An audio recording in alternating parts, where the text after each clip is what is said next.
लीजिए सर चाय।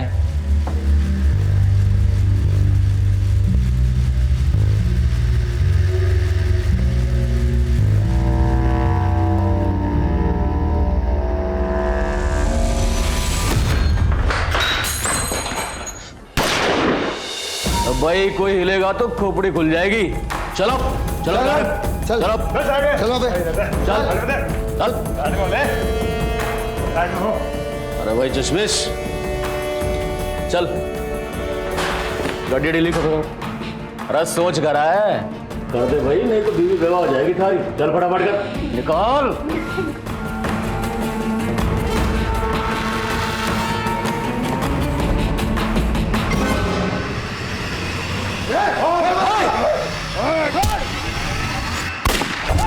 चलो चलो चलो।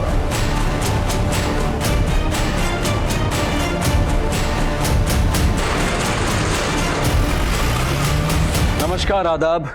क्राइम पेट्रोल सतर्क के आज के इस केस में मैं अनूप सोनी आप सबका स्वागत करता हूं। किसी न किसी कारण से दिल्ली का नाम अखबार की सुर्खियां बनता रहता है। बैंक रॉबरी की ये वारदात भी सुर्खियां बटोरने वाली थी, लेकिन इस जुर्म की जड़ें काफी गहरी थी।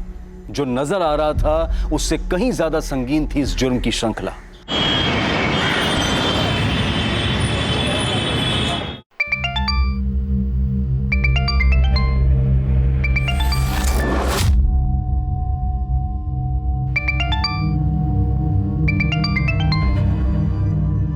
हाय रुचि बेटा। Mamma I am so proud of you. Thank you so much मेरा रुचि पुची। आपको पता है मेरे स्कूल के फ्रेंड्स मान ही नहीं रहे कि आपका नाम न्यूज़पेपर में आता है। आज मैं ये न्यूज़पेपर स्कूल ले जाऊंगी, सबको बताऊंगी, टीचर को भी।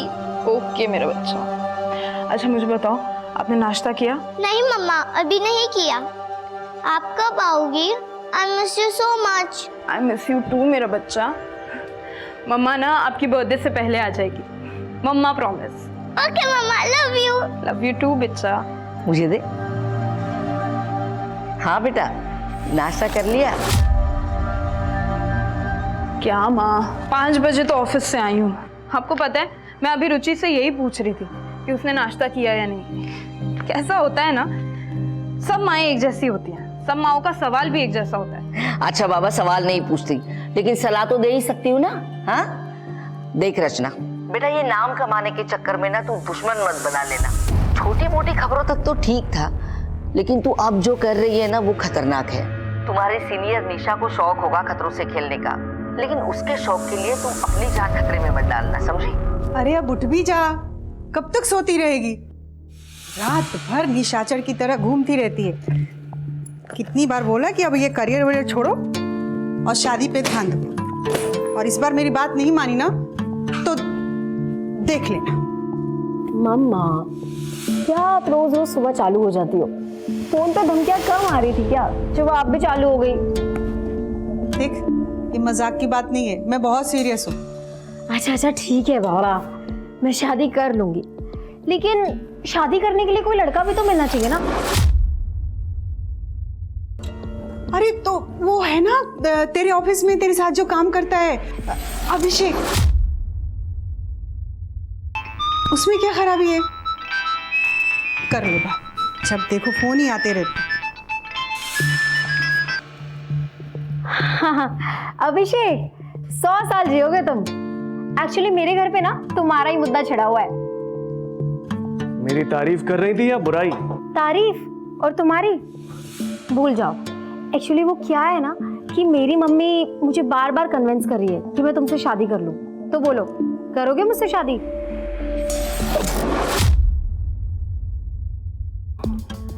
यार तुम ना सुबह सुबह मेरा दम मत निकाला करो यार। अच्छा तुम्हें मुझ पर भरोसा नहीं है क्या? ये लो अपनी होने वाली सासू माँ से ना खुद ही बात कर लो। चलो। अरे अरे मम्मा कहाँ जा रही हो? बात तो कर लो अपने होने वाले दामाद से। हाँ अभिषेक सो सॉरी यार। एक्चुअली क्या है ना, मेरी मम्मा का ना रोज सुबह का यही गाना चालू रहता है, शादी कर ले शादी कर ले, इसलिए आज मैंने उनको ज्वाइन कर लिया। तुम्हारे न्यूज आर्टिकल का असर हो गया है। पुलिस ने कुरैशी को अरेस्ट कर लिया है, उसके यूनिट पर रेड करी और सारे के सारे बच्चों को छुड़ा लिया। अरे वाह अभिषेक, क्या न्यूज सुनाई है तुमने? बच गई ना बैंड उस कुरैशी की। हाँ बैंड तो बजाई दी तुमने। चलो ऑफिस में मिलते हैं।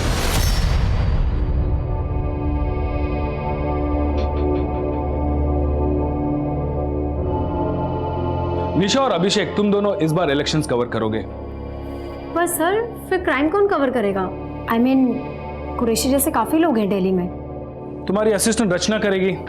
आई थिंक वो आपसे इंडिपेंडेंट रिपोर्टिंग कर सकती है। And I am promoting her. Hey congratulations Rachna. Thank you so much sir. You deserve it Rachna. Thanks कहने की जरूरत नहीं, पर हाँ ट्रीट देने की जरूरत है।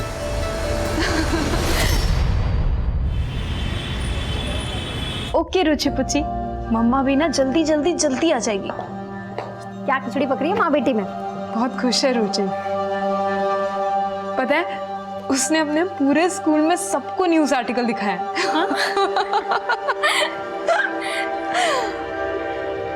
निशा थैंक यू सो मच यार, तेरी वजह से ये सब पॉसिबल हो पाया।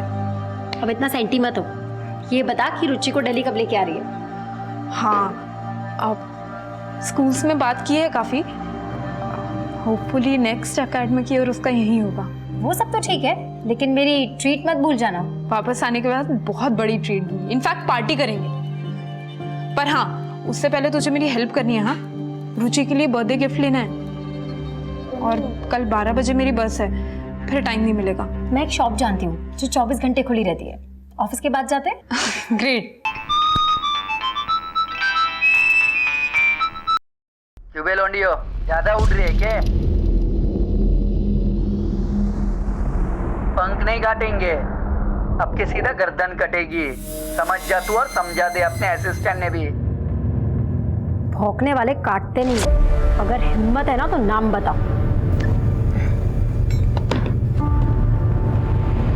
अरे तू टेंशन मत ले, ये सब तो चलता रहता है। देख हम ऑफिस के बाद जाएंगे, रुचि का गिफ्ट लेंगे, ठीक है? चल अभी मैं जाती हूँ।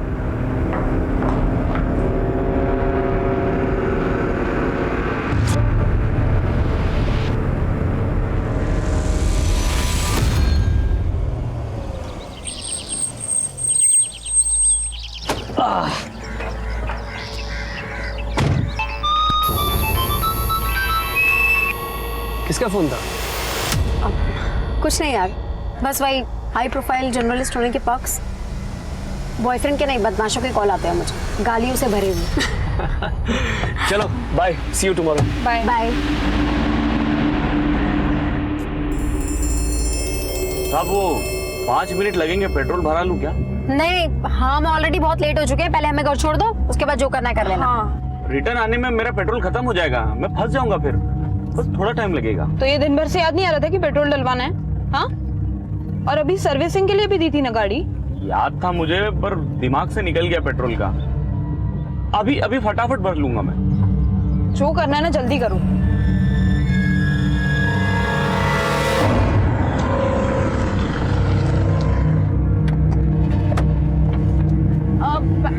मैंने ले लिया। ये ड्राइवर भी ना पेट्रोल के चक्कर में मेरी बस छुड़वा देगा।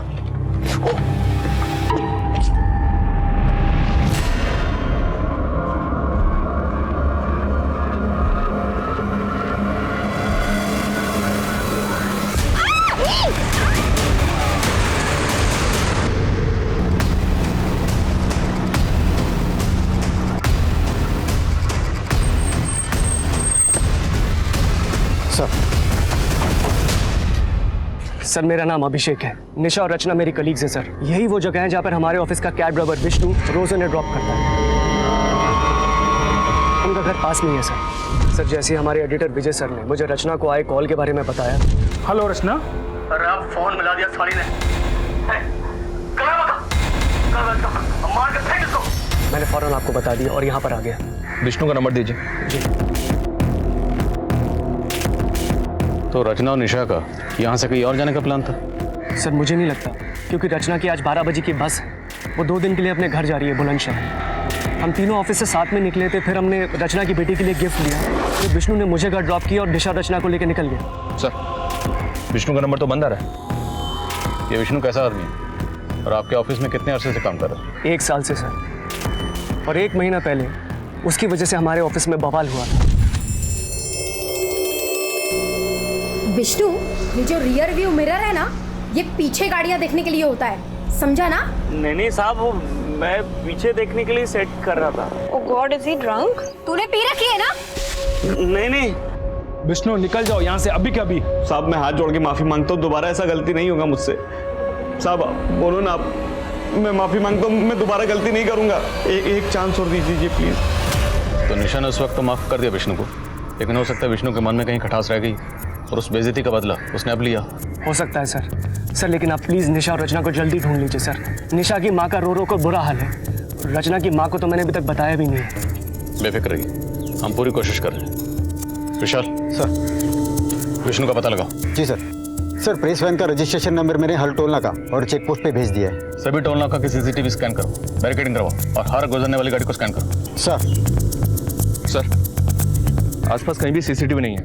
वहाँ कॉर्नर पे एक पान वाले की दुकान है। उसने बताया कि सुबह उसके एक साथी ने लड़कियों की चीखने की आवाज़ सुनी थी, पर उसे कोई दिखाई नहीं दिया। इसका मतलब ड्राइवर विष्णु गाड़ी को लेकर यहाँ तक तो आया था, पर यहाँ आने के बाद उसका प्लान बदल गया। एक काम करो, विष्णु, रचना और निशा तीनों के फोन सर्विलेंस पर डालो।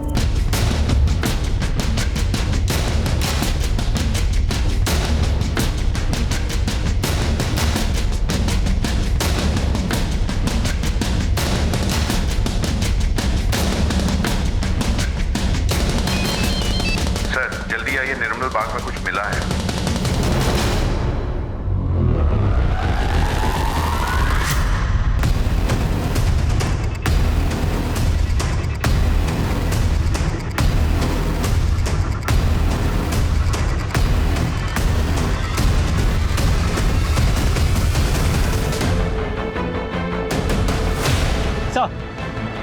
सर झाड़ियों में डॉल मिली।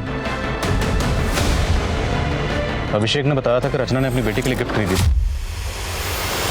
हो सकता है ये वही हो। फॉरेंसिक भेजो, हो सकता है किसी के फिंगरप्रिंट्स मैच हो जाए।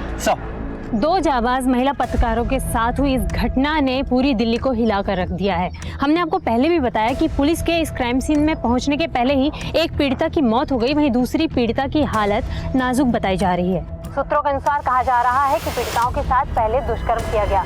महिला पत्रकारों के साथ हुई ये घिनौनी वारदात एक सबूत है पुलिस और प्रशासन के खिलाफ। ये मीडिया इस केस को बहुत उछालने वाला है। अब कमिश्नर साहब का 2 बार फोन आ चुका है। ड्राइवर विष्णु,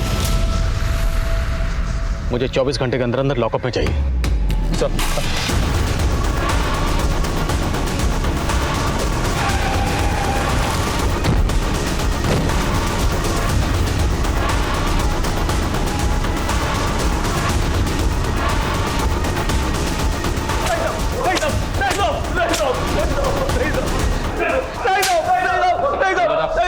कौन शामिल था तेरे साथ निशा और रचना को किडनैप करने में? मैंने कुछ नहीं किया साहब, मैंने तो दोनों साहब को उधर ही छोड़ा था जहां मैं हमेशा छोड़ता था। तो अपना मोबाइल बंद करके छुप कर क्यों बैठा था? छुप कर नहीं बैठा था साहब, मेरी छुट्टी थी आज, तो उनको छोड़ने के बाद अपने दोस्त लोग के साथ पार्टी बना रहा था।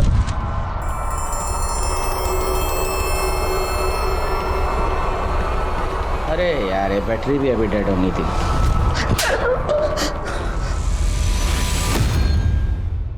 आपका शक सही था। निशा के गले के ऊपर जो निशान है उन्हें देखकर तो यही लगता है कि उसकी मौत गला घुटने से हुई है। और रचना?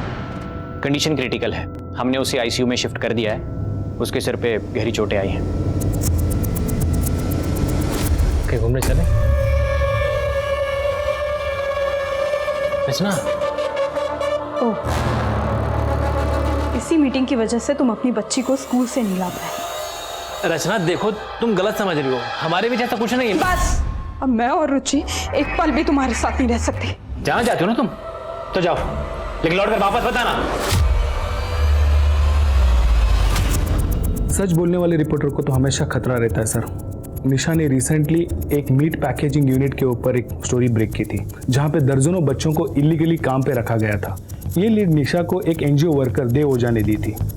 निशा की इस स्टोरी के बाद पुलिस फौरन एक्शन में आई, वहां पे रेड किया और वहां के सारे बच्चों को रेस्क्यू किया और वहां के फैक्ट्री के मालिक करीम कुरैशी को भी अरेस्ट किया।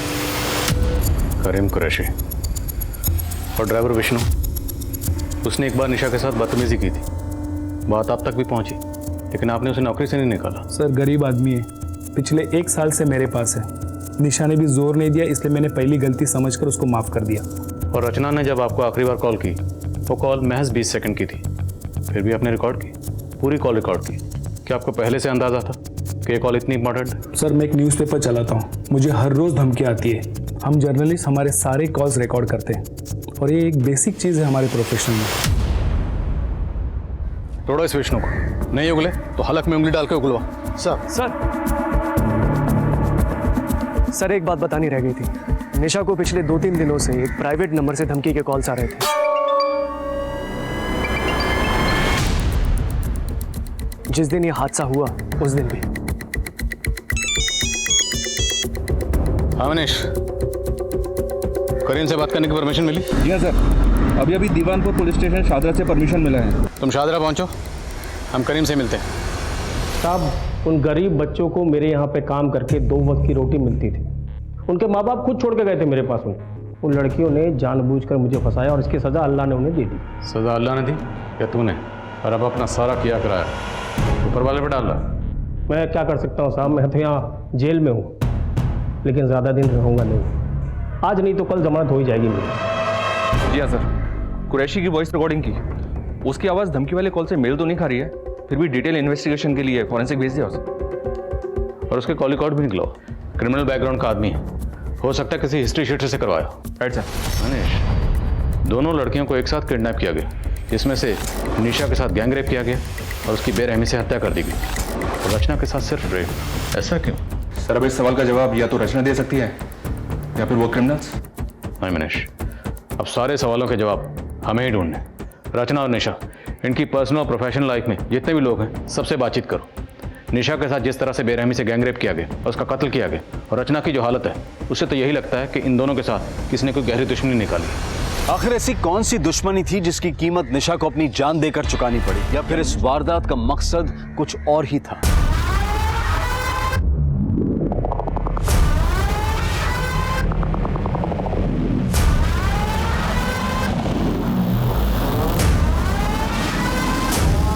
एक बात बता, कि गार्ड ने गोली मारी या तो बात हमारी समझ में आ गई, लेकिन वो चाय वाले ने क्यों मार दिया? अरे हमारे पैर पे चाय गिरा दी थी बाबड़ी बूच ने, पैर गंदा कर दिया था हमारा, मार दिया।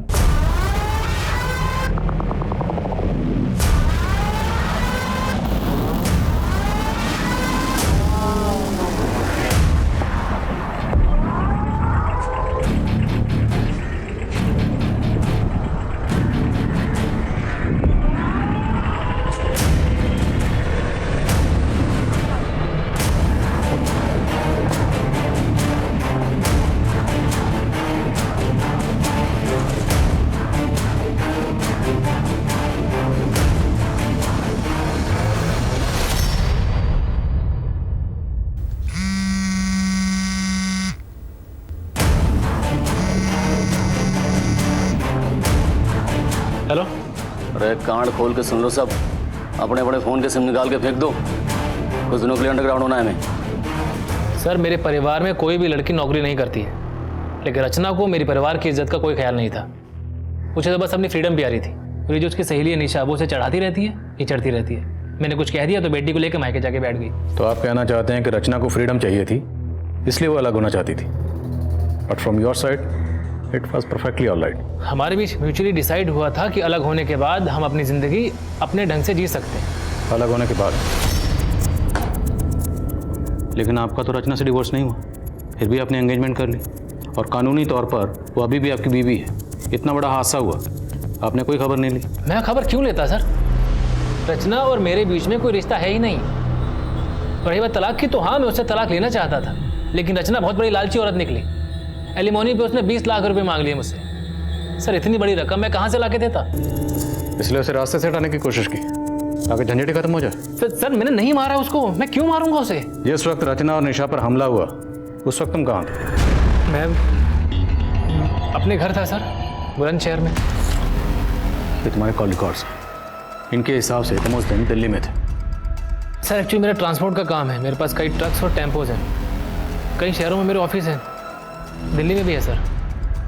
तो शायद उस दिन मैं वहीं रहा हूँगा। सॉरी सर, दिमाग से निकल गया था। जब तक केस सॉल्व नहीं हो जाता दिल्ली से बाहर नहीं जाओगे। मैं जा सकता हूँ सर? ये अभी पूरा सच नहीं बोल रहा, नजर रखो इस पे। एक बात कान खोल के सुन लो, हमारी संतान आने से पहले हमारे को सोने के कंगन चाहिए।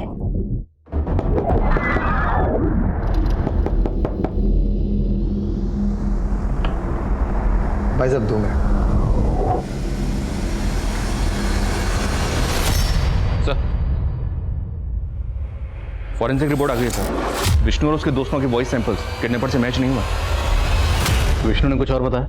विष्णु का कहना है कि सर जिस दिन क्राइम हुआ था उस दिन निशा और रचना अपनी डेली रूट से घर नहीं गई थी, काफी घूमी थी। वो सनशाइन एनक्लेव वाला रास्ता लिया था।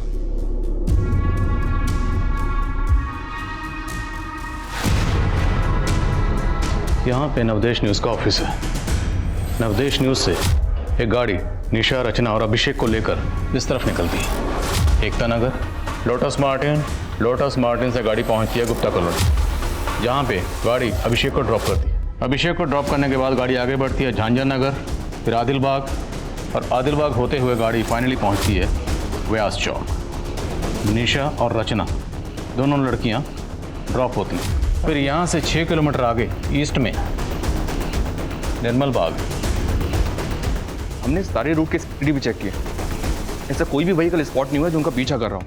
हो सकता है कि किडनैपर्स पहले से ही ड्रॉपिंग पॉइंट पर उनका इंतजार कर रहे हो, या फिर इस पूरे रूट में सीसीटीवी कहाँ कहाँ पर है ये पहले से स्टडी कर रखा होगा। तो किडनैपर्स ने बहुत पहले से प्लानिंग कर रखी होगी, और प्लानिंग बड़ी बारीकी से की गई। नवदेश न्यूज से सनशाइन एनक्लेव वाले रूट के सीसीटीवी एक बार फिर से स्कैन करो। अगर कोई गाड़ी आधे रूट तक भी फॉलो कर रही है, उस गाड़ी की डिटेल निकालो। I am sure breakthrough इसी रूट में कहीं पर। और एक बात सर, ये कुरैशी के कॉल रिकॉर्ड स्कैन किए, क्लीन है। कुरैशी की कंपनी की निशा को टिप किसने दी थी? देवो जाने थे, एनजीओ चला था। जो आदमी छोटे छोटे बच्चों से जानवरों की तरह काम करवाता हो वो कुछ भी कर सकता है। वो जेल में है तो क्या हुआ, उसका एक खास आदमी समीर अब तक फरार है। रेड के दिन वो पुलिस के हाथों से भाग निकला था। हेलो सर, लगता है समीर खान अंडरग्राउंड हो गया है। अपने खबरियों को काम पे लगाता हूँ उसे ढूंढने के लिए। निशा को जो धमकी भरे कॉल्स आ रहे थे उनसे कुछ पता चला? इंटरनेट कॉलिंग थी सर, इसलिए ट्रेस नहीं हो पाया। लेकिन सर, किडनैपर्स के कॉल में जो आवाज़ रिकॉर्ड हुई थी उस तरह का लहजा बेवर रीजन में इस्तेमाल किया जाता है, और ये समीर खान वहीं का रहने वाला है। ये समीर खान इस केस की अहम कड़ी साबित हो सकता है। बेवार पुलिस से समीर खान की डिटेल शेयर करो। खींच निकालो इस चूहे को बाहर। सर, रचना को होश है। रचना अभी भी ट्रोमा में है। अगर रचना से हादसे के बारे में ज़्यादा बात की जाए तो उसे पैनिक अटैक आ सकता है, ब्रेन डैमेज भी हो सकता है। इसलिए बेहतर यही होगा कि आप कुछ दिन रुकें। Let her recover fast. Excuse me. देखिए, हम नहीं चाहते कि आपकी बेटी को कोई भी तकलीफ हो, लेकिन अगर रचना कुछ भी बताए या उसे कुछ भी याद आए तो प्लीज़ हमें इन्फॉर्म करिए। मनीष सर, एरिया के जितने भी टेम्पो वाले हैं सबको राउंड ऑफ करो। देखो ये 5 डिजिट किसके मोबाइल के, और बहादुरपुर इलाके में क्राइम वाले दिन की जितनी भी फुटेज है उसे दोबारा स्कैन करो। ये टेम्पो इसमें ज़रूर मिलेगा। ये विष्णु और कुरैशी इनके कॉल रिकॉर्ड्स फिर से स्कैन करते हैं, हो सकता है ये नंबर उनसे जुड़ा हो। RTS यानी रेप ट्रॉमा सिंड्रोम, ये एक मानसिक स्थिति है जिसका रेप विक्टिम पर काफी समय तक असर रहता है, और रचना भी इसी ट्रॉमा से जूझ रही थी। रचना की मानसिक स्थिति काफी नाजुक थी। एक रेप विक्टिम के लिए रेप इंसिडेंट को बार बार याद करना काफी तकलीफदेह होता है। ये रचना की हिम्मत थी जो ऐसी हालत में भी वो पुलिस को एक नंबर का क्लू दे पाई। लेकिन पुलिस के सामने अभी कई चुनौतियां थी। ये देखना अभी बाकी था कि ये 5 नंबर्स पुलिस को इस केस में कहां तक ले जाने वाले थे। सर, मैंने सारे सस्पेक्ट और इस केस से जुड़े सभी लोगों की सीडीआर चेक की, लेकिन कहीं भी कोई ऐसा नंबर नहीं मिला जिससे लास्ट में ये 5 डिजिट हो, 36366।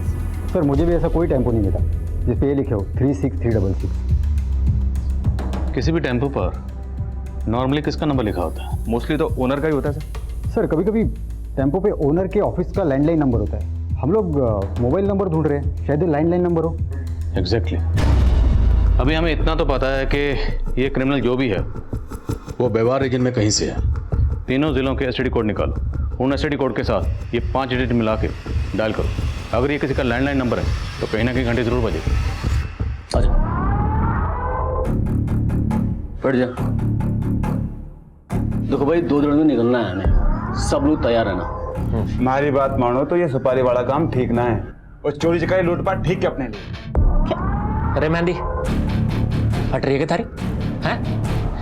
तू ना एक काम कर, तू ना जनानियों में रह, भाई ठीक है थारे लिए। जो चोरी चकारी तेरे बस का काम ना है। पिकअप वैन पहुंच रही है, मेरे फोन का इंतजार करना।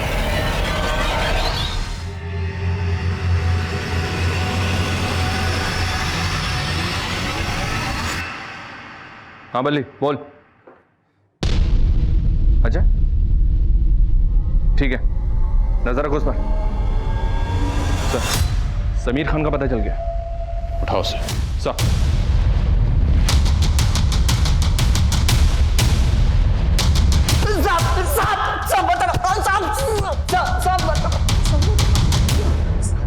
सब 36366 सब एक किसका नंबर है मुझे नहीं पता साहब, मैंने कुछ नहीं किया। तूने कुछ किया नहीं तो चुप क्यों रहा था? कुरैशी भाईजान के अरेस्ट के बाद पुलिस मेरे पीछे पड़ गई थी साहब, चाइल्ड ट्रैफिकिंग के चक्कर में साहब। मैं कुरैशी भाई को बच्चे ला कर देता था, इसलिए मैं छिप गया साहब। पर साहब वो लड़कियों से मेरा कोई लेना देना नहीं है साहब। तेरा लेना देना है या नहीं ये भी पता चल जाएगा। समझ? सब बता निशा को मैं धमकाया था साहब, पर मैंने कुछ नहीं किया साहब। जिस दिन ये कांड हुआ उस दिन भी तूने निशा को फोन किया? जी साहब। टुकड़ों टुकड़ों में इंफॉर्मेशन दे रहा। मारो साले, टुकड़े टुकड़े में। समीर को वो सैंपल किडनैपर के वॉइस सैंपल से मैच करने के लिए भेजो, और फिंगरप्रिंट्स भी। शायद उस डॉल पर जो फिंगरप्रिंट्स हैं वो इससे मैच हो जाए।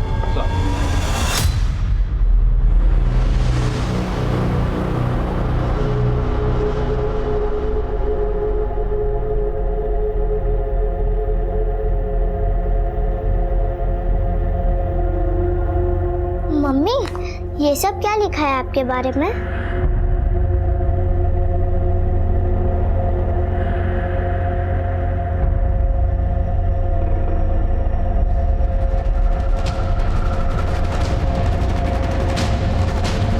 सर हमने 36366 नंबर के साथ नाम हतिन और नू के एसटीडी कोड्स लगाकर कॉल किए। इनमें से 2 लैंडलाइन नंबर चालू हैं। एक नंबर डॉक्टर पुजारी का है और दूसरा जमाल शेख का है, जो मवेशियों का व्यापारी है। उठाओ इस जमाल शेख को, हो सकता है समीर ने इसे इसके टेम्पो को हायर किया। सर जी 2 गड्डी है हमारे पास, दोनों ने ना आज तक हरियाणा बॉर्डर क्रॉस ना किया, कोई काम ही नहीं पड़ता। तेरे बाप ने तो ये 3 टेम्पो दिए थे विरासत में, भूल गया क्या? ये देख, ये रहे उन तीनों के नंबर। 2 यहाँ पे हैं, तीसरा कहाँ है? ओ हाँ साहब जी, ये तीसरी गड्डी 3 साल पहले हमारा छोटा भाई कासिम ले गया था, तब से मैंने ना देखी। कहाँ है कासिम? बोल।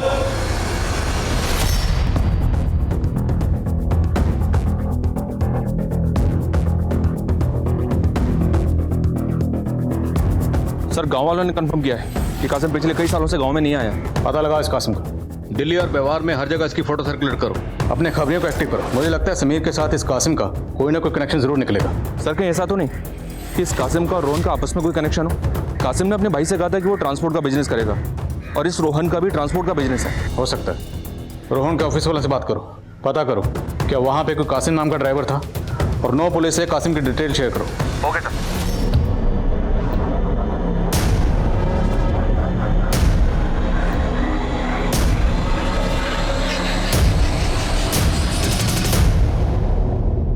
समीर के वॉइस सैंपल्स तो किडनैपर के बेवारी एक्सेंट से कुछ हद तक मैच करते हैं, लेकिन डॉल पर मिले फिंगरप्रिंट्स समीर के फिंगरप्रिंट से मैच नहीं करते। हो सकता है समीर ने कासिम को सुपारी दी। समीर और कासिम के बीच में कोई कनेक्शन? जी नहीं सर, समीर हातिन जिले का रहने वाला है और कासिम नू का। हम घूम फिर के फिर वहीं पर आ गए, 0 पे। सर टेम्पो वाले का पता चला? नहीं सर, लेकिन एक लीड मिली है। जिस दिन बीपीओ एम्प्लॉय का रेप हुआ उस दिन उसी एरिया में एक रॉबरी हुई। उस दिन उस एरिया में कोई रॉबरी हुई थी? नहीं सर, लेकिन रचना ने जिस एरिया से डॉल खरीदी थी उस एरिया में एक रॉबरी अटेम्प्ट हुई थी, लेकिन फेल हो गई क्योंकि आसपास के लोगों ने चिल्लाना शुरू किया तो वो लोग भाग गए, वो भी एक टेम्पो से। मतलब ये गैंग पहले रॉबरी करता है और फिर ली हुई सुपारी को अंजाम देता है। 9 पुलिस से ऐसे गैंग की और डिटेल पता करो। सर बड़े शातिर हैं बेवारी गैंग वाले, बच्चों का इस्तेमाल करते हैं अपने काम करने के लिए। कैसे? सर जुवेनाइल होम से बच्चे हायर करते हैं, उन्हें अपना लाइनर बनाते हैं और यही बच्चे उन्हें इन्फॉर्मेशन देते हैं कि कब कहाँ माल मिलेगा। मुझे दिल्ली हरियाणा बॉर्डर के आसपास के जुवेनाइल होम्स के एक्टिव लाइनर्स की डिटेल चाहिए। जी सर। हमारे यहाँ 4 बच्चे बेवार रीजन से हैं, जिसमें से 3 तो अभी सेंटर पे हैं, मगर एक अपने गांव गया हुआ है। उसके माँ बाप ने अपनी गारंटी पे उसकी कस्टडी ली है। उस बच्चे की डिटेल मुझे मिल सकती है? जी बिल्कुल मिल सकती है। ये देखिए, ये वाला है।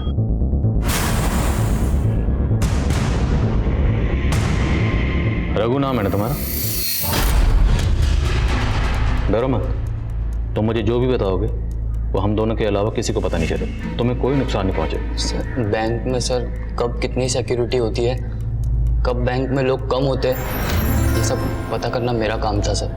मैं ही उन्हें जानकारी देता और वो चोरी करते। लेकिन जब वो रेप और मर्डर से मेरा कोई लेना देना नहीं है, मैं कुछ नहीं जानता हूँ सर उसके बारे में। हमें पता है कि तुम उस सब में शामिल नहीं हो। तुम एक काम करो, जितने भी लोग थे ना उन सबके नाम यहाँ पे लिखो और उनके बारे में जो भी जानते हो वो सब।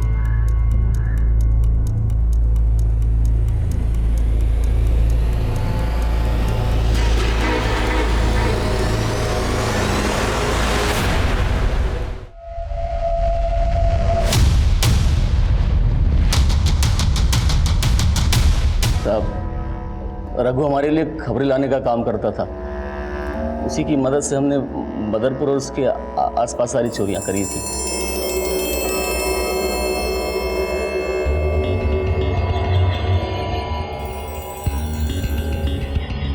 हेलो भगवान दादा, माल उतर गया है और बैंक में भीड़ भी कम है, आप लोग आ जाओ।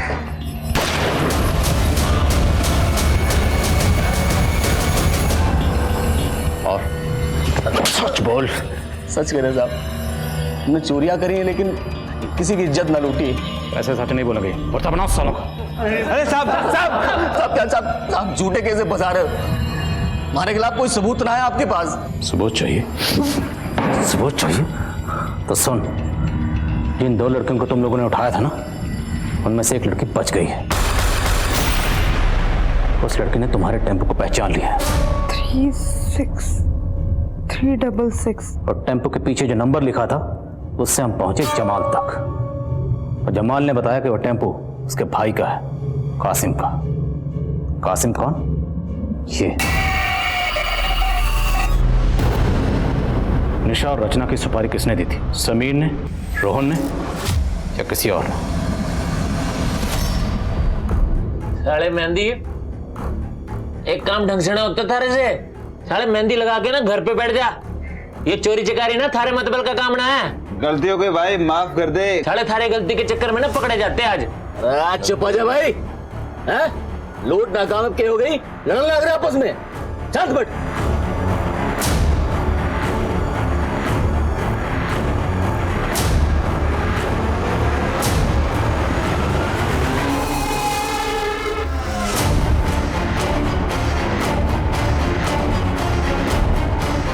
छोरियां कहाँ जा रही भाई?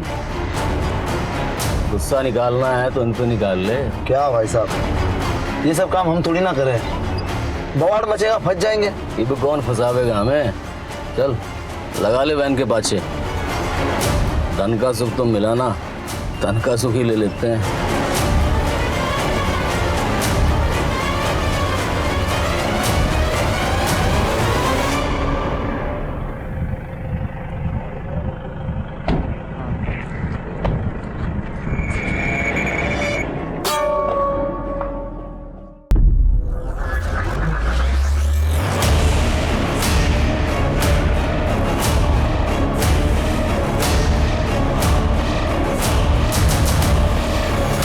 सुपारी ना किसी दी हमको साहब, हम तो हमेशा की तरह चोरी करने निकले थे।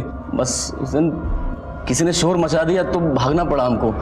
दूसरी बार हमारी डकैती फैल हुई थी तो हम लोग बहुत चिढ़े हुए थे, इसलिए साहब इसके पहले हमने कभी किसी चोरी को खराब ना किया, पहली बार हुआ ऐसा। तो और वो बीपीओ वाली लड़की? साहब हौसला बढ़ गया था हमारा, हमें ना लगा था कि कभी पुलिस हमको पकड़ पाएगी। मैं सोचा था कि इसी तरह पैसे लूटेंगे और चोरियां उठाएंगे, मज़े करेंगे। तुम लोगों को एहसास है, तुम लोगों के पल भर के मज़े ने किसी की पूरी जिंदगी को बर्बाद कर दिया। मज़े करोगे तुम लोग?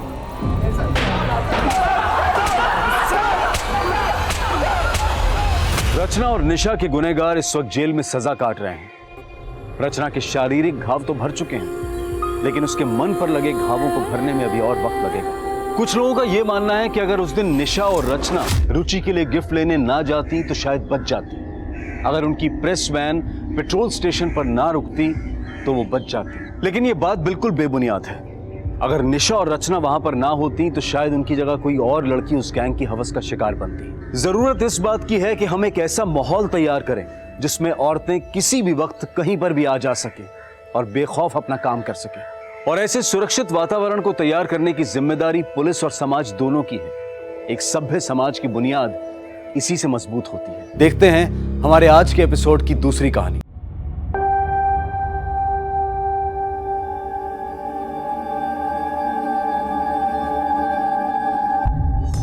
अरे तुम दोनों डर क्यों रहे हो?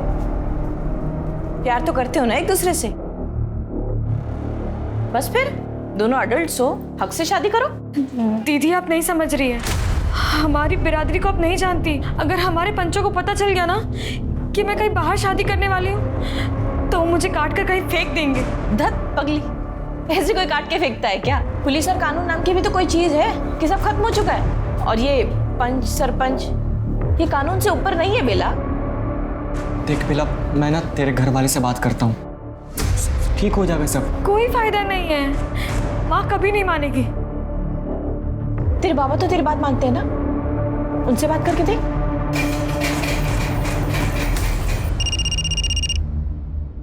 हेलो, हाँ एक मिनट, यही है तेरी बहन का। हेलो, कहाँ है तू? यहाँ चूल्हा बंद पड़ा है लेकिन आई बहुत गर्म हो रही है, जल्दी घर वापस आ तू। हाँ हाँ ठीक है।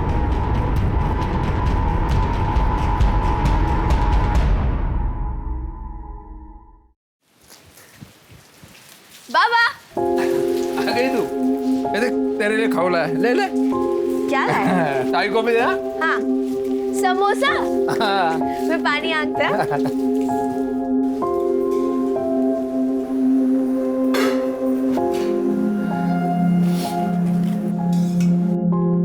तेरे आई को क्या हुआ है? मुंह फुला के बैठी है। दीदी नहीं आई ना अभी तक, तो बहुत गुस्से में एकदम। कल को बेटी की वजह से मुंह पे काली पोती जाएगी ना, तब मुझे मत कहना। अरे इस लड़की की शादी होने जा रही है, लेकिन थोड़ी भी फिक्र नहीं है तुम लोगों को। तेरे आई का ना दिमाग हमेशा गर्म रहता है। आ गई तू? कहाँ गई थी तू? हाँ, कहाँ गई थी? वो आई, मैं किरण दीदी के यहाँ काम करने गई, वही थोड़ी देर हो गई। ऐसा कौन सा पार तोड़ने जाती है तू? आज से ये सब बंद, कोई जरूरत नहीं काम पे जाने की। लेकिन आई ऐसे कैसे? तू समझती क्यों नहीं है? सरपंच के बेटे के साथ तेरी शादी होने जा रही है। बहुत नसीब वाली है तू, बहुत नसीब वाली। लेकिन आई ऐसे अचानक कैसे काम छोड़ दो? बाबा आई, शादी के बाद मैं वैसे भी कुछ नहीं कर पाऊंगी, और किरण दीदी को मेरी जरूरत है। आई वो कितना ख्याल भी तो रखती है मेरा। देख गुंजन के लिए उन्होंने ना किताब भी भेजी है। बाबा देखो। देखा? सरपंच को अगर पता चला ना ये पढ़ लिख रही है तो पूरे समाज के सामने नंगा घुमाएंगे इसे। आई आई आई आई क्या कर रही है? चलो निकलो, फटाफट फटाफट फटाफट, चलो चलो पंचायत में चलो। ओ रमेश भाऊ, काय झालं? अरे भाऊ पंचायत बैठी है, कोई राड़ा हुआ है, जल्दी चलो। इसे शर्म नहीं आती? मैं घर में इसके बच्चे संभालती है और ये यहाँ बाहर मुंह मार रहा है। क्या बकवास करी है? झूठ बोल रही है सरपंच जी। गबस तो कहा था, मैं सच बोल रही हूँ सरपंच जी, मैंने अपनी आंखों से देखा इसको। क्या रे दीपक, क्या बोल रही है गौरी? और झूठ बोलता है तू? तेरे को पता है ना, हमारी बिरादरी में पंचों के सामने झूठ बोलना मतलब भगवान के सामने झूठ बोलना होता है। अब सच सच बता, तू अपनी बाइकों को छोड़ के किसी और औरत के साथ सोया है कि नहीं? मुझे माफ कर दो सरपंच जी, मुझसे गलती हो गया। देखा देखा, गलती मान लिया इसने। तू जानता है ना कि अपनी बिरादरी में ऐसी गलती को माफी नहीं, सजा मिलती है, सजा। और तेरे को सजा जरूर मिलेगी। तूने जिसके साथ ऐसा किया है ना, इसके बाइकों के साथ भी पंच लोग वही करेंगे, समझे? ये आप क्या बोल रहे हैं सरपंच जी? मैं आपके पास इसके गुनाह की गुहार लेकर आई थी और अब मुझे सजा देने लग गए। ए गौरी, तू क्यों रोती है? सजा तेरे को नहीं, ये तेरे दीपक को मिल रही है। सबको पता चलना चाहिए। अपनी बाइकों को छोड़ के किसी और औरत के साथ कोई सोता है तो उसके अपनी बाइकों के साथ क्या होता है। आप ऐसा नहीं कर सकते सरपंच जी। बस, पंचों का फैसला आखिरी फैसला है।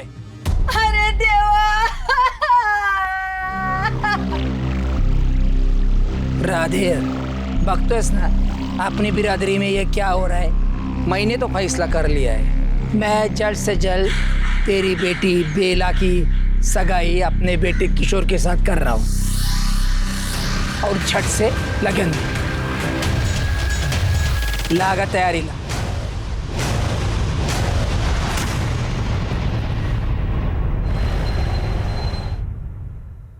बेला कहाँ थी यार? सारा काम मुझे करना पड़ा। तुझे पता है मेरी मीटिंग थी यार। दीदी, मेरे घर वाले जबरदस्ती मेरी सगाई करवा रहे। मुझे कुछ समझ में नहीं आ रहा मैं क्या करूं। माँ एक पल के लिए भी मुझे अपनी आंखों से ओझल नहीं होने देती। यहाँ भी मैं बहुत बहाने मार के आई। तुम परेशान मत हो, मैं समझाती हूँ। कोई फायदा नहीं है दीदी, वो नहीं मानने वाली। दीदी आप बस मेरी एक बार कुंदन से बात करा दो।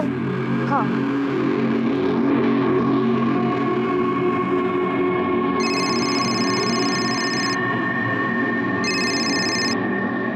हेलो कुंदन, मेरे घर वाले मेरी सगाई करा रहे हैं। क्या?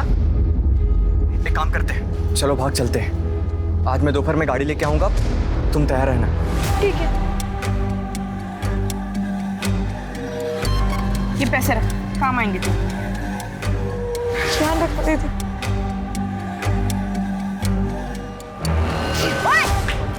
क्या कर रहे हो भैया? सॉरी हो। क्या सॉरी? किसी लड़की में चल बे पुलिस स्टेशन। दीदी छोड़िए ना। क्या कर रही है आप? लड़कियों को टकराने के लिए दुकान खोली ना तूने इधर? क्या देख रहा है? चल निकल, जाओ ना। तू ठीक है? हाँ मैं ठीक हूँ, अब जाइए। हमें लवकरच जाऊन येतो। लेकिन तुम लोग दोनों कहीं बाहर मत जाना, पूरा समाज आएगा देव पूजन के लिए। चला वो लवकर, चला।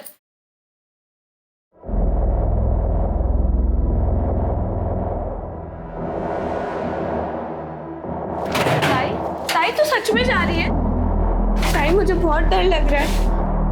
गुंजन तू बता मैं क्या करूं? देखो पता है ना वो किशोर कैसा है। उसके साथ अगर मेरी शादी हुई ना तो नोच नोच के खाएगा मेरे को। लेकिन ताई तो गुंजन, मैं कुंदन से बहुत प्यार करती हूँ, उसके बिना नहीं जी पाऊंगी। तुम अपना ध्यान रखना।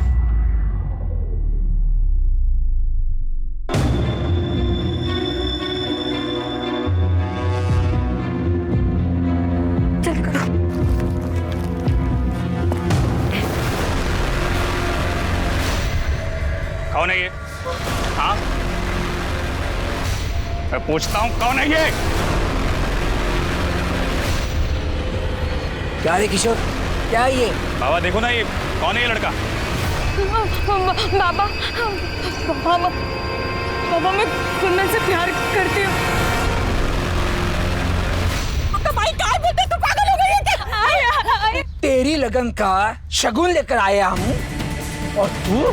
सजा प्यार करने की। उनके पूरे समाज के सामने उसे और उसके प्रेमी को बेइज्जत करके उनके साथ मारपीट की गई। तो क्या बेला की सारी मुश्किलें खत्म हो चुकी थी? बेला के सर पर आई बला क्या टल चुकी थी?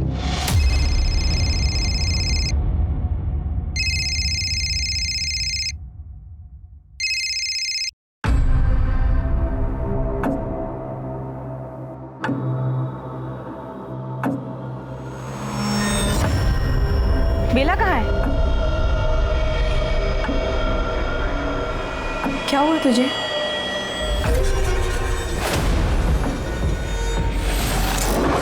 कुछ तो बोल। कुछ नहीं हुआ दीदी, मुझे बता बेला, कुछ तो हुआ है। इसकी तबीयत खराब है, डॉक्टर ने इसको आराम करने के लिए कहा है। ठीक है, ध्यान रखना। हाँ।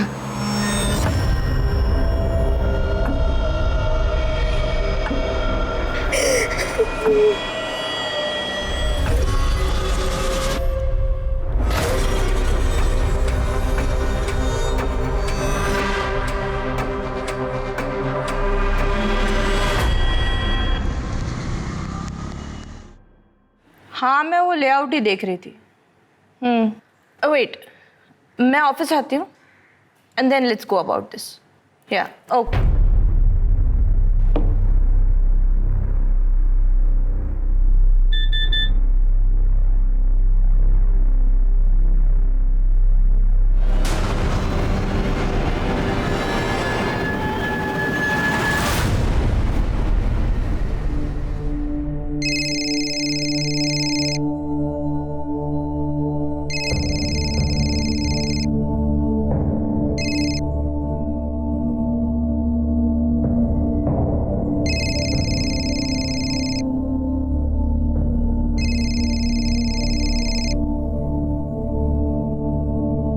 हेलो हेलो, तेरी वीडियो वायरल हुई है। वीडियो? हाँ पागल, बता तो दीदी मुझे एक बार। और ये इतने इतने घटिया है तेरे बिरादरी वाले। छी, तो तेरे और कुंदन के साथ कैसे कर सकते थे? मुझे ये तक भी नहीं पता कि कुंदन किस हालत में कहाँ है। मैंने पता किया है, वो सिटी हॉस्पिटल में है। 1 महीना हो गया वो आईसीयू में। अब ठीक है, थोड़ा स्टेबल है, बट हालत उसकी बहुत खराब है बेला।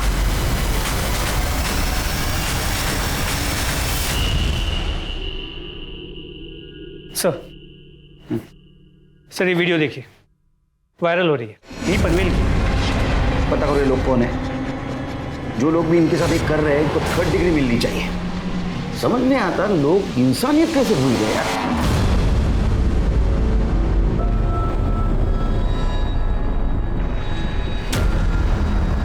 ताई, मैं पानी भर के आती हूँ। ठीक है।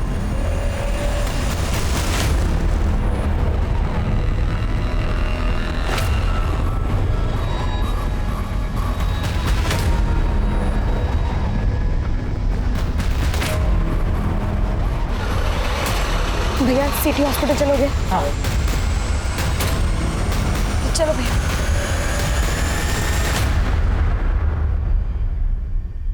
सर, उस एरिया का पता चल गया है जहाँ से वो वीडियो वायरल हुआ है।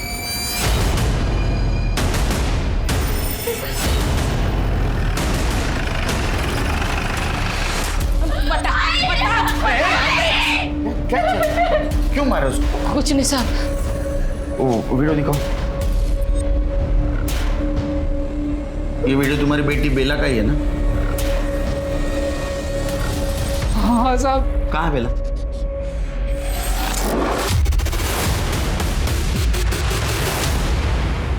हम लोग भी उसी को ढूंढ रहे।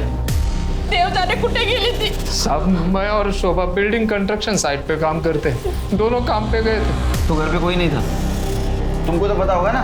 मैं बाहर पानी भरने के लिए गई थी, वापस आई तब ताई घर पे नहीं थी। बेला, बेला, कुठे? इकडे। बेला! बेला! कुठे आहे? अरे बेला! ये ना मांगे क्या?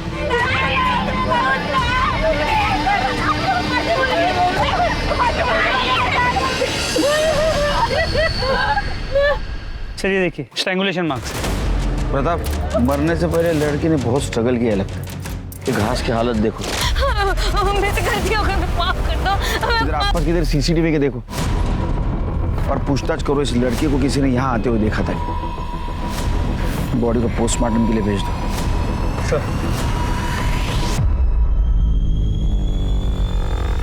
कहाँ गई थी बेला? पता नहीं है साहब, बताया ना, घर में कोई नहीं था। अब वो खुद कहीं चली गई या किसी से डर के गई, कुछ पता नहीं है साहब। डर के? किससे डर के? जिन्होंने उसको मारा था उनसे डर के? साहब वो पंच परमेश्वर हैं। हमारी बिरादरी में बिरादरी के बाहर वालों से रिश्ता नहीं करते ना।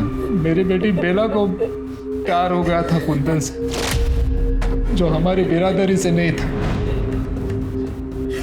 उसी की सजा उसे मिली है साहब। इतनी बड़ी सजा? ये तो कुछ भी नहीं है साहब। उसके बाद जो सजा उसे मिली वो सजा नहीं, पाप था साहब। इसके बाद भी कुछ और हुआ था? इसकी परख तो होगी और इसको सजा भी मिलेगी। माफ कर दीजिएगा इसे। मैं ऐसे गुनाह को माफी नहीं मिलती, सजा मिलती है। इसकी तीनों पंचों के साथ ना बारी बारी से शादी होगी। अरे तुम ऐसे कैसे मान गए गांव की जमीन और घर देने के लिए? तू क्या करता? उन भेड़ियों को अपने बच्चों को ऐसे ही नोचने देता? देखो, बेला का जो होना था वो हो गया। अब उसकी कोई इज्जत नहीं बची, और हमारे समाज में तो उसके साथ कोई शादी भी नहीं करेगा। उसकी जिंदगी तो बर्बाद हो गई। अब जमीन देकर अपनी छोटी बेटी की जिंदगी क्यों बर्बाद कर रहे हो? उसकी भी तो शादी करनी। कहां से आएंगे पैसे? तब का तब देख लेंगे। कहां से देखोगे? क्या तुम्हारे घर वाले ने खजाना गाड़ गए यहाँ पे? अब जो मैं बोल रही हूँ वो तुम सुनो, मान लो उनकी बात।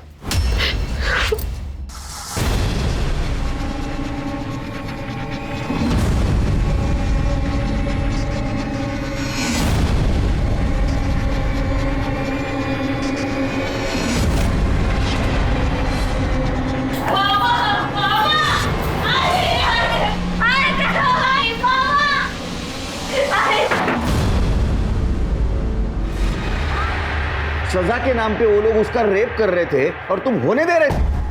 अब गरीब साहब क्या करते, मजबूर थे।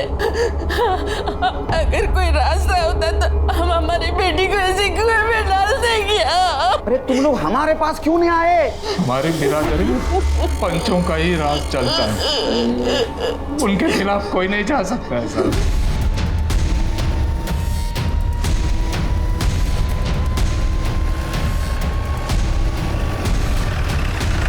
बाबा, बाहर पुलिस आई है बाबा।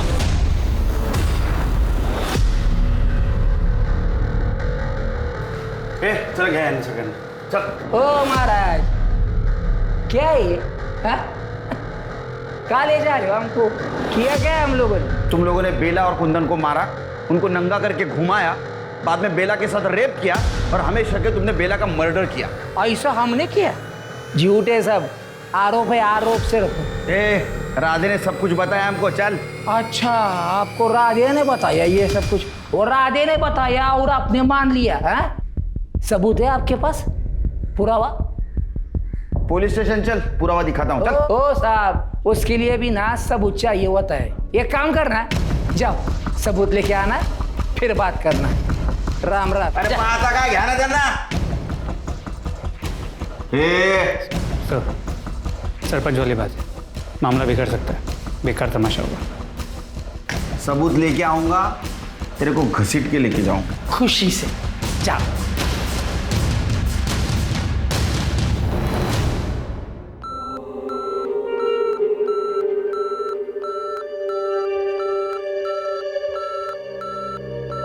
अब कैसे है इसकी हालत? हमें इसका बयान लेना। अभी तो पॉसिबल नहीं है सर। जैसे होश आए इन्फॉर्म कर देना। Okay sir. इसका बयान लेना।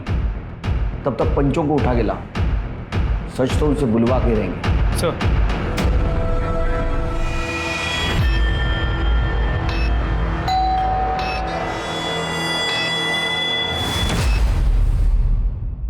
सर, बेला की बॉडी जहाँ पे मिली थी वहाँ पे कोई सीसीटीवी कैमरा नहीं। और सर, ये बेला की पोस्टमार्टम रिपोर्ट। सर, बॉडी पे छोटे मोटे चोट के निशान तो है, लेकिन कोई मेजर इंजरी नहीं, और उसे गला दबा के मारा गया। और कुछ? सर, बेला प्रेग्नेंट थी, उसके पेट में 1 महीने का फीटस था।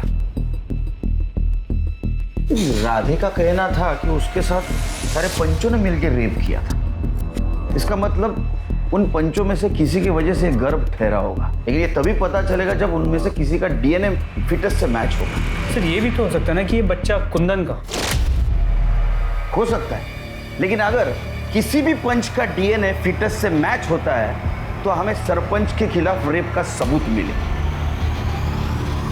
पंचों के खिलाफ कोई कुछ नहीं बोलेगा साहब। हमारे समाज में सभी उनसे डरते हैं साहब। अरे कोई तो होगा जो उनके खिलाफ कंप्लेंट करेगा। कोई नहीं बोलेगा साहब। ये कोई पहली बार नहीं हुआ है साहब, हर बार ऐसा होता है। अभी कुछ साल पहले एक और लड़की के साथ ऐसा हुआ था साहब। किसके साथ? वो संध्या के साथ। कहाँ ये संध्या? वो बेचारी तो शर्म के मारे समाज को छोड़ के चली गई साहब। नंबर ले लो, ट्रेस करो उसको। बेला जिसके साथ ये कुकर्म हुआ था उसकी मौत हो चुकी थी और राधे जिस संध्या का नाम ले रहा था उसका कुछ पता नहीं था। पुलिस जल्द से जल्द बेला के कातिलों को जेल की सलाखों के पीछे देखना चाहती थी, लेकिन अभी उनके सामने एक और डरावना सच आना बाकी था।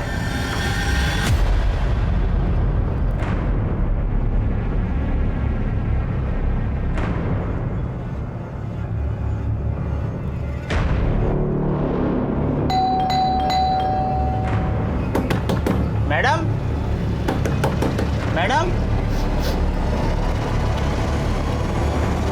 मैडम,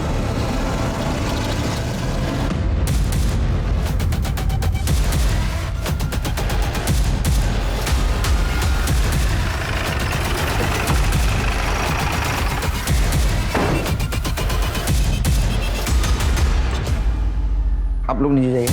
चल रे, दरवाजा तोड़ा।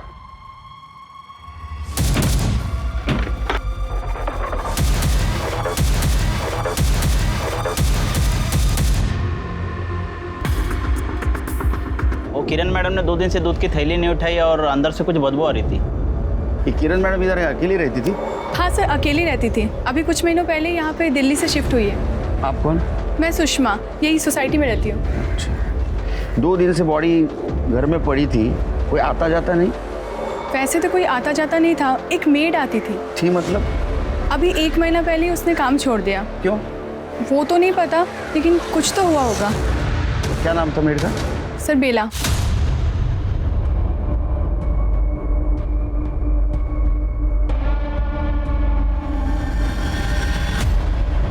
हाँ सर, यही है। इसका भी मर्डर हो गया क्या?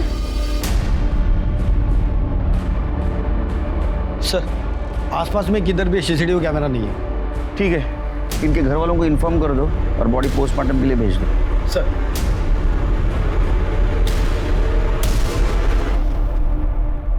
मेरी बेटी जिंदगी में बहुत आगे बढ़ना चाहती थी सर, बहुत तरक्की करना चाहती थी। वो इतनी दूर मुंबई आई थी दिल्ली छोड़कर।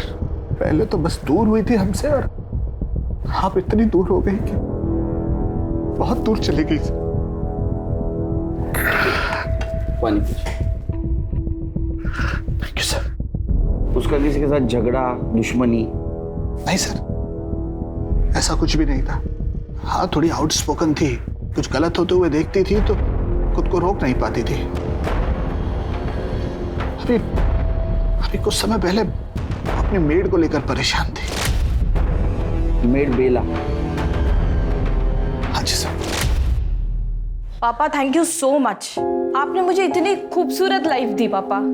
यहाँ लड़कियां प्यार तो क्या शादी तक अपनी मर्जी से नहीं कर सकती। वो बेला जो मेरे यहाँ काम करती है पापा, मेरी हाउस हेल्प, उसके घर वालों ने इतना बुरा उसके साथ किया, मैं आपको बता तक नहीं सकती पापा। बेटा वो सब ठीक है, लेकिन तू वहां अकेली रहती है, तू दूसरों के मैटर में क्यों पड़ती है? मुझे तेरी फिक्र होती है। आपने मुझे इतना पढ़ाया लिखाया, काबिल बनाया, इसीलिए ताकि मैं चुप बैठूं, वो भी गलत होता हुआ देखकर। लेकिन उसकी तो मौत हो गई, उसका किसी ने खून कर दिया। हो सकता है जिसने बेला का खून किया उसी ने किरण का खून किया हो। ये आप क्या कह रहे हैं सर? मेरा मतलब कोई ऐसा क्यों करेगा?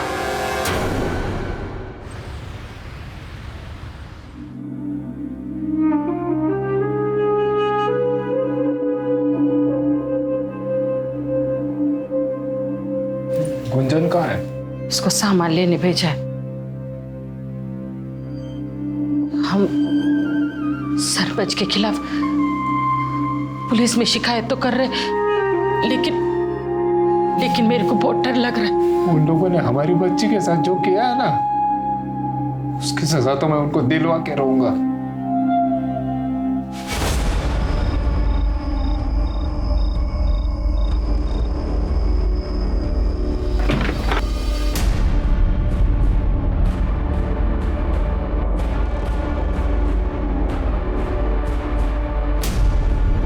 और ये तो राधे और शोभा है। इनका ऐसा वीडियो किसने बनाया? हमको कुछ पता नहीं है साहब, वो लोग कौन थे। क्या हुआ क्या था? साहब हम लोग घर में ही थे, 2 लोग आए और हमको बहुत मारे साहब, मुंह काला के नंगा के बहुत मारे सब इधर। और अब इस बार भी हमारे पास नहीं आए। ऐसा क्यों करते आप लोग? क्या करते हैं आप लोगों के पास आकर? हमारी बेटी को मारा, क्या किया आप लोगों ने? हमें तो इसी बात की सजा मिली है ना, हम लोग आपके पास आकर पंचों की शिकायत की। अगर आप लोगों के पास आते ना तो देव जाने मेरे गुंजन के साथ क्या क्या करते हैं वो लोग। तो तुमको क्या लगता है ये सब कुछ पंचों ने किया? उसके बारे में हम कैसे बोलेंगे साहब, वो तो पता करना आपका काम है। तो तुम्हारी बेटी बेला किरण के पास काम करती थी ना? हाँ सर, किरण मैडम बड़े अच्छे हैं साहब, वो इधर घर पे भी आई थी बेला का हालचाल पूछने। अभी उसको क्या बोलते हैं साहब? किरण अच्छी थी तो उसका भी मर्डर हुआ। चलो समझ लेते बेला को इन पंचों ने मारा, लेकिन किरण को क्यों मारे? हमको कुछ नहीं मालूम साहब, वो पूछताछ कर रही थी ना साहब, इतना ही मालूम है हमको।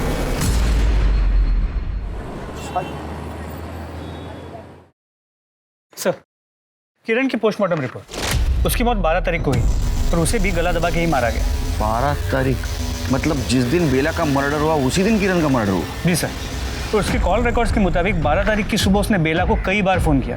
ये बेला और किरण के मौत का कनेक्शन क्या है? आखिर इन दोनों को कोई क्यों मारेगा?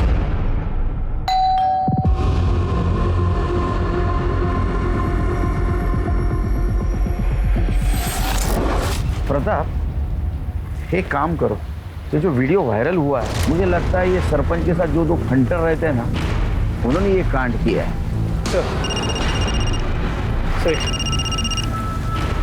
हेलो, ठीक है, मुझे एड्रेस भेज दो। अच्छा, संध्या के फ़ोन नंबर से उसका एड्रेस मिल गया।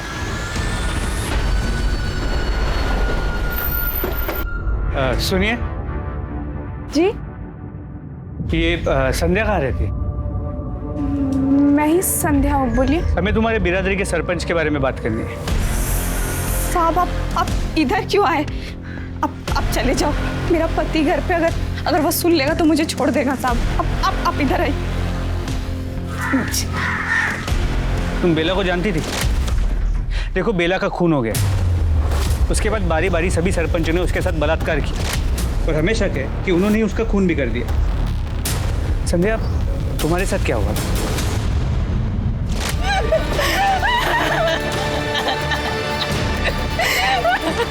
निकाल, मैं बोल रहा हूँ ना। तुम्हें कोर्ट में गवाही देनी चाहिए। साहब देखो, मैंने जो भी बताया वो मैं कोर्ट में नहीं बोलेगी। जो हुआ वो मेरा बीता हुआ कल था, उसके लिए मैं मेरा आज खराब नहीं कर सकती। हाथ जोड़ती हूँ साहब, आप लोग जाओ, हाथ जोड़ती हूँ साहब।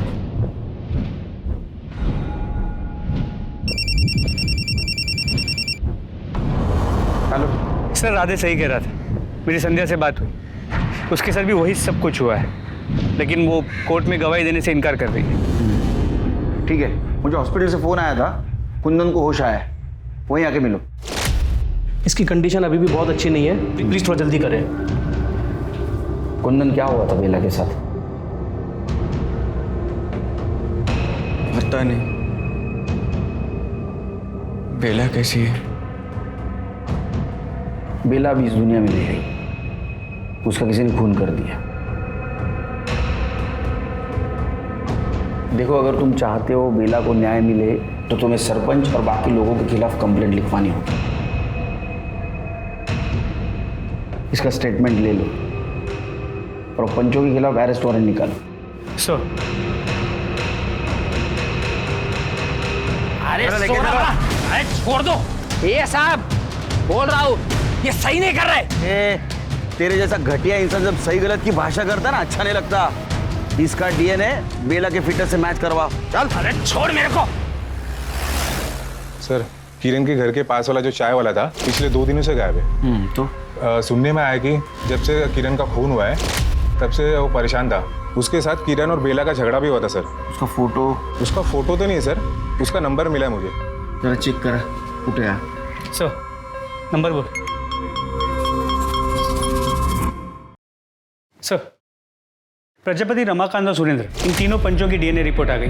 किसी का भी डीएनए फीटस के साथ परफेक्ट मैच नहीं है। कुंदन का डीएनए मैच होता है? सर कुंदन का भी मैच नहीं हो, लेकिन सर एक आदमी है जिसका डीएनए 50% मैच हो रहा है। कौन है?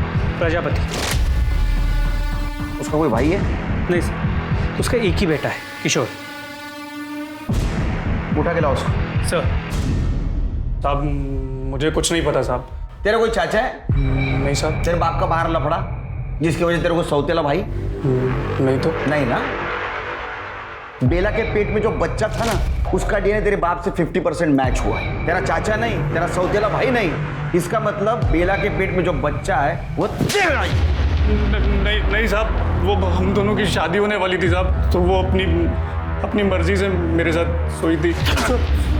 बेला के पेट में तेरा ही बच्चा था। बेला दूसरे से प्यार करती थी, तेरे साथ कैसे आएगी रे सोने को?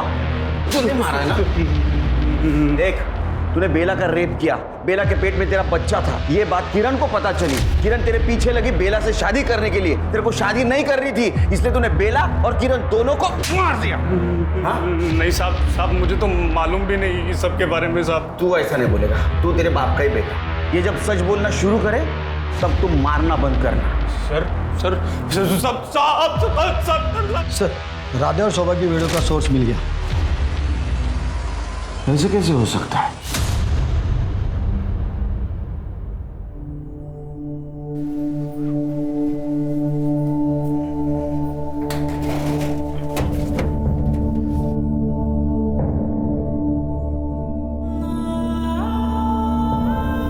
अरे वाह, नए कपड़े। होली आ रही है ना। मेरे कपड़े आपसे ज्यादा सुंदर है। तुम्हारे कपड़े ज्यादा सुंदर होंगे ही ना। अब मेरी बहन भी तो कितनी सुंदर है। गुंजन। पापा। नहीं बेटा। पापा, अब मुझे कौन कहेगा कि मेरी बहन सबसे अच्छी है? और पापा।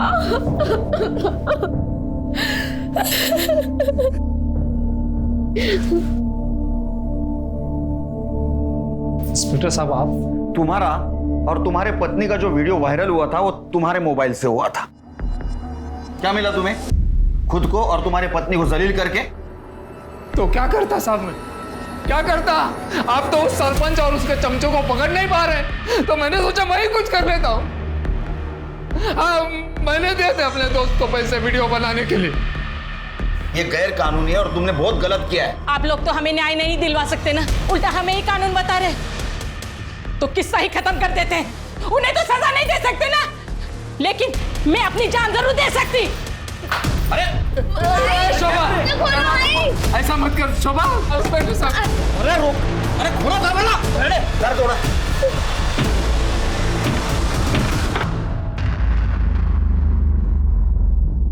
तुम्हारी आई की तबीयत कैसी है अभी? पहले से ठीक है साहब, पर साहब मेरे आई पापा ने ना कुछ भी जानबूझ के नहीं किया। वो तो बस न्याय चाहते थे। मेरे पापा ने ये वीडियो सिर्फ इसी के लिए बनाया था। साहब सही में उनकी कोई भी गलती नहीं है इसके अंदर। सर हेलो, गुड सर, उस चाय वाले का पता चल गया। लेके आओ उसको।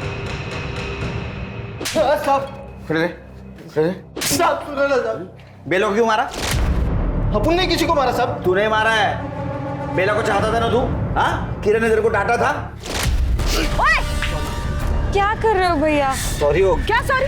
किसी लग गया। तू चल बे पुलिस स्टेशन। दीदी छोड़िए ना। क्या गलती है? चल निकल जा भैया। तो इसलिए तूने दोनों को भी मार दिया? नहीं साहब, अपन बेला को चाहता था, ये बात सच है। अपना किरण के साथ झगड़ा भी हुआ था साहब, लेकिन अपन ने किसी को नहीं मारा साहब। तू झूठ बोल रहा है। बघायचं काय ते? किशोर के मोबाइल में ये वीडियो मिला। घेऊन जा, तोड़ा याला। प्रताप, ये तो बेला के रेप का वीडियो है।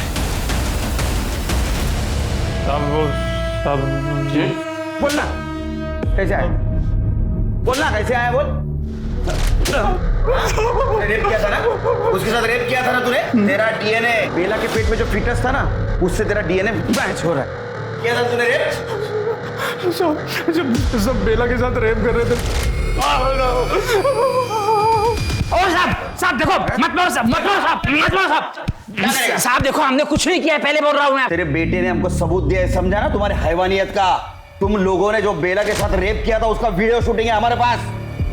तुमने उसका रेप किया, बाद में उसको मार दिया, और ये बात किरण को पता चली थी। वो किरण तुम्हारे काले करतूतों का चिट्ठा हमारे सामने पड़ने वाली थी, इसलिए तुमने किरण को भी मार दिया। नहीं, हमने कुछ नहीं किया साहब। जब तक सच नहीं बोलते तो मारते रहो। देखिए साहब, हमने कुछ नहीं किया है। मैं फिर से बोल रहा हूँ, आपको बहुत महंगा पड़ेगा। ठीक है, कर दो, नंतर कर दो। हाँ सर, वो लोग कुछ भी मानने को तैयार नहीं। उनका कहना है कि कोई रेप हुआ ही नहीं। उन्होंने बेला से शादी की थी और उसके साथ सुहागरात मनाई। ना वो किसी मर्डर के बारे में जानते और ना किसी किरण को पहचान। अरे मर्डर्स हुए तो किसी ने तो खून किया होगा। इस केस की हर डिटेल मुझे चाहिए, बारीक से बारीक चीज खंगालो। सर,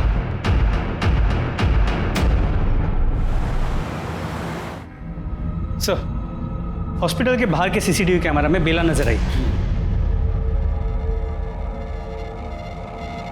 सर ये देखिए। मतलब मरने से पहले ये हॉस्पिटल गई और बाद में घर के पास गई। लेकिन सर एक बात है, ये देखिए, वो हॉस्पिटल के बाहर तक गई लेकिन वहीं से वापस लौट गई। ये देखो, ये रिक्शा से उतरी, पीछे पलट के इसने किसी को देखा और फिर से रिक्शा में बैठ गई। मतलब इसका कोई पीछा कर रहा था, और जो उसका पीछा कर रहा था शायद उसी ने उसको मार दिया। ये रिक्शा किसका पता करो, उसको लेके आओ। सर। हाँ साहब, ये लड़की बैठी थी ऑटो में। वो बोली मुझे हॉस्पिटल छोड़ दो। जब मैं उसे हॉस्पिटल लेने गया और डर के मारे वापस ऑटो में बैठी, मुझे बोली मुझे वहाँ छोड़ दो जहाँ से लेकर आए थे।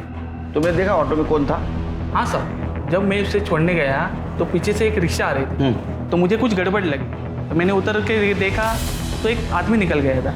फोटो देखो, इनमें से कौन था? नहीं सर। हाँ साहब, ये था।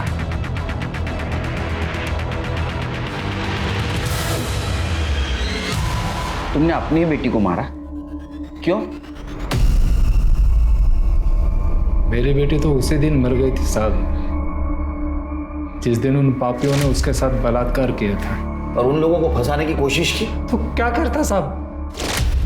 साहब, किरण ने बेला से कहा था कि वो बेला की खबर न्यूज में चलाएगी।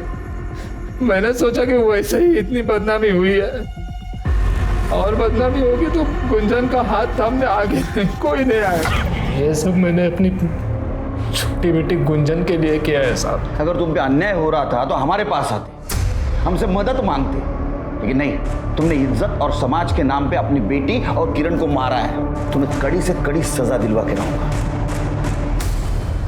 प्रजापति, सुरेंद्र, रमाकांत और किशोर को बेला के साथ बलात्कार की सजा मिली और राधे को बेला और किरण के खून की। पंचों ने मिलकर बेला के साथ दुष्कर्म किया और एक पिता होने के नाते राधे का गुस्सा अपनी जगह वाजिब था, लेकिन पंचों को सजा दिलवाने के लिए जो रास्ता उसने चुना था वो अकल्पनीय था, अपराध था, गलत था। हमें इस केस से यह सबक मिलता है कि अंधविश्वास और समाज की दकियानूसी और अमानवीय प्रथाओं के खिलाफ आवाज उठाने से ही परिवर्तन होगा, ना कि समाज द्वारा बहिष्कृत किए जाने के डर से उनके सामने सर झुका लेने से। अब मैं अनूप सोनी आपसे विदा लेता हूं, फिर मुलाकात होगी क्राइम पेट्रोल सतर्क में एक और नए केस के साथ। तब तक अपना और अपने परिवार का ख्याल रखें और देखते रहें क्राइम पेट्रोल सतर्क। जय हिंद। क्राइम पेट्रोल के और भी दिलचस्प कहानी देखने के लिए हमारे चैनल को सब्सक्राइब करें और बेल आइकॉन दबाना न भूलें।